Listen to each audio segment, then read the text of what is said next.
नमस्कार साथियों, मैं मनोज कुमार शर्मा आप सभी का फिर से स्वागत करता हूं आकाशवाणी ईटानगर के रीजनल न्यूज यूनिट द्वारा प्रसारित की जा रही विशेष कार्यक्रमों की श्रृंखला में, जहां आपसे साझा कर रहा हूं कि साल 2025 में नरेंद्र मोदी सरकार द्वारा राष्ट्र की प्रगति में कौन कौन से महत्वपूर्ण कदम उठाए गए और उनसे देश कैसे प्रगति कर रहा है। आज के इस अंक में दोस्तों हम जानेंगे उन 8 कारणों के बारे में जिन्होंने वैश्विक मंच पर भारत के नेतृत्व को परिभाषित किया। वर्ष 2025 वैश्विक राजनीति में केवल एक और साल नहीं था, बल्कि ये विश्व मंच पर भारत के उभार का एक निर्णायक अध्याय साबित हुआ। आर्थिक अनिश्चितताओं, भू राजनीतिक उथल-पुथल और बदलते शक्ति संतुलनों के बीच प्रधानमंत्री नरेंद्र मोदी अंतर्राष्ट्रीय राजनीति में एक स्थिर, निर्णायक और प्रभावशाली नेतृत्वकर्ता के रूप में उभरे हैं।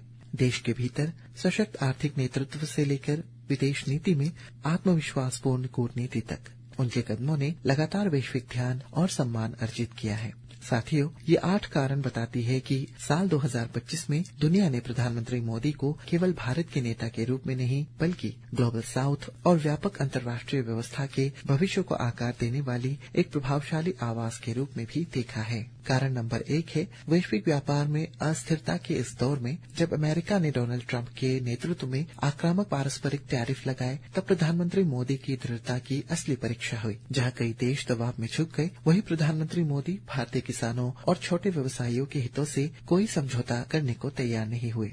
ये नेशन फर्स्ट रुख इस बात का स्पष्ट संकेत देता है कि भारत अब असंतुलित व्यापार समझौतों के लिए दबाव में आने वाला देश नहीं रहा। नंबर 2 पर दोस्तों सभी वैश्विक अनुमानों को पीछे छोड़ते हुए भारत ने 2025 में 8.2% की प्रभावशाली जीडीपी वृद्धि दर्ज की। ये उपलब्धि जीएसटी में सुधार, 4 श्रम संहिताओं के कार्यान्वयन और व्यापक विनियमन मुक्ति यानी डीरेगुलेशन जैसे ऐतिहासिक सुधारों का परिणाम थी, जिन्होंने अर्थव्यवस्था में नई ऊर्जा का संचार किया। ऑपरेशन सिंदूर आतंकवाद के विरुद्ध नया सिद्धांत तीसरा कारण है, जिसने वैश्विक मंच पर भारत के नेतृत्व को परिभाषित किया। अप्रैल 2025 में हुए क्रूर पहलगाम आतंकी हमले के बाद भारत ने ऑपरेशन सिंदूर के तहत दुश्मन क्षेत्र में गहरे स्थित आतंकी ठिकानों पर सटीक और निर्णायक कार्रवाई की। सिंधु जल संधि को निलंबित करते हुए प्रधानमंत्री मोदी का स्पष्ट संदेश, खून और पानी एक साथ नहीं बह सकते, एक नई रणनीतिक सामान्य स्थिति को दर्शाता है।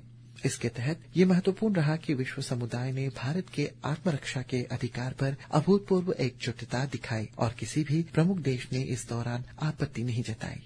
श्रोता साथियों, नंबर 4 पर हम जानेंगे कि राष्ट्र को अभूतपूर्व 29वां वैश्विक सम्मान कैसे मिला और ये क्या महत्व रखता है। 2025 में प्रधानमंत्री मोदी को अंतर्राष्ट्रीय स्तर पर अभूतपूर्व मान्यता मिली और वर्ष के अंत तक उन्हें कुल 29 वैश्विक सम्मानों से नवाजा गया। वर्ष की शुरुआत बारबाडोस के ऑर्डर ऑफ फ्रीडम और मॉरिशस की order of the star and key of the Indian Ocean से हुई।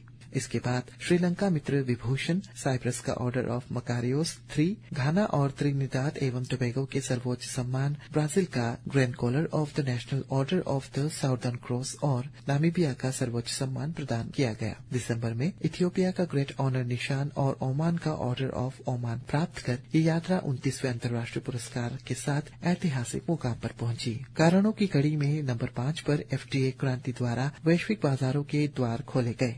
2025 भारत के लिए रणनीतिक व्यापार का वर्ष रहा, जहां जुलाई में भारत यूके सीईटीए और दिसंबर में भारत ओमान सीईपीए पर हस्ताक्षर कर भारतीय उत्पादों के लिए पश्चिम और खाड़ी देशों में शुल्क मुक्त पहुंच सुनिश्चित की गई। वहीं अक्टूबर में स्विट्जरलैंड, नॉर्वे, आइसलैंड और लिंक्टेनस्टाइन जैसे ईएफटीए देशों के साथ एफटीए लागू हुआ, जो विकसित यूरोपीय देशों के साथ भारत का पहला समझौता था, जिसमें 15 वर्षों में $100 अरब के निवेश शामिल है। इसके अलावा न्यूजीलैंड के साथ एफटीए को अंतिम रूप दिया गया और ईयू, कनाडा, इजराइल, मैक्सिको व जीसीसी देशों के साथ वार्ताएं उन्नत चरण पर पहुंची। नंबर 6 पर दोस्तों आइए जानते हैं कि संसदीय कूटनीति ग्लोबल साउथ की आवाज कैसे बनी। 2025 में प्रधानमंत्री नरेंद्र मोदी की संसदीय कूटनीति अभूतपूर्व स्तर पर पहुंची। उन्होंने घाना, त्रिनिदाद और टोबैगो एवं नामीबिया की संसदों को संबोधित किया। 17 दिसंबर को इथियोपिया की संयुक्त संसद में दिया गया उनका संबोधन इस यात्रा का शिखर रहा, जहां उन्हें अफ्रीका की विकास यात्रा का सहयात्री कहा गया। अब तक वे विश्व भर में 18 संसदीय संबोधन दे चुके हैं, जो किसी भी भारतीय प्रधानमंत्री द्वारा सबसे अधिक है।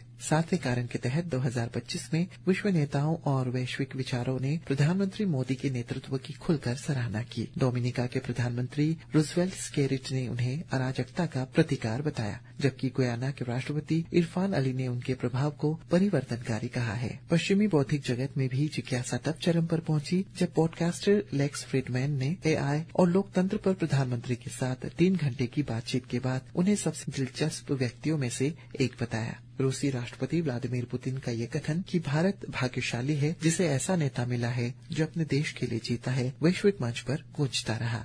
और 8वें स्थान पर प्रोटोकॉल से परे निजी संबंध शामिल है, जिसके तहत 2025 में कई ऐसे सहज और अनौपचारिक क्षण सामने आए जिन्होंने आधुनिक राजनयिक को नई परिभाषा दी। SCO शिखर सम्मेलन के दौरान राष्ट्रपति पुतिन द्वारा प्रधानमंत्री मोदी को अपनी लिमोजीन में एक साथ ले जाना, जॉर्डन के युवराज द्वारा स्वयं वाहन चलाकर उन्हें संग्रहालय ले जाना, इथियोपिया के प्रधानमंत्री द्वारा निजी रूप से ड्राइव करना और भूटान नरेश द्वारा पारंपरिक मर्यादाओं से ऊपर उठकर स्वागत करना, ये सभी संकेत थे कि ये संबंध केवल औपचारिक नहीं बल्कि गहरे विश्वास और सम्मान पर आधारित है। श्रोता मित्रों, 2025 में दुनिया ने प्रधानमंत्री नरेंद्र मोदी को एक ऐसे नेता के रूप में देखा जो दबाव में नहीं झुकता, संवाद में आत्मविश्वासी है और नेतृत्व में स्थिरता प्रदान करता है। यह वर्ष भारत की वैश्विक भूमिका के साथ साथ उनके नेतृत्व की विश्वसनीयता का भी निर्णायक प्रमाण बन गया। श्रोताओं, आज के अंक में बस इतना ही। मुझे उम्मीद है कि साल 2025 में देश में हुए महत्वपूर्ण उपलब्धियों और प्रगति पर आधारित कार्यक्रमों की श्रृंखला आपको जरूर पसंद आ रही होगी। आप सभी से पुनः मुलाकात होगी कार्यक्रम की अगली कड़ी में। फिलहाल मुझे दीजिए इजाजत। नमस्कार।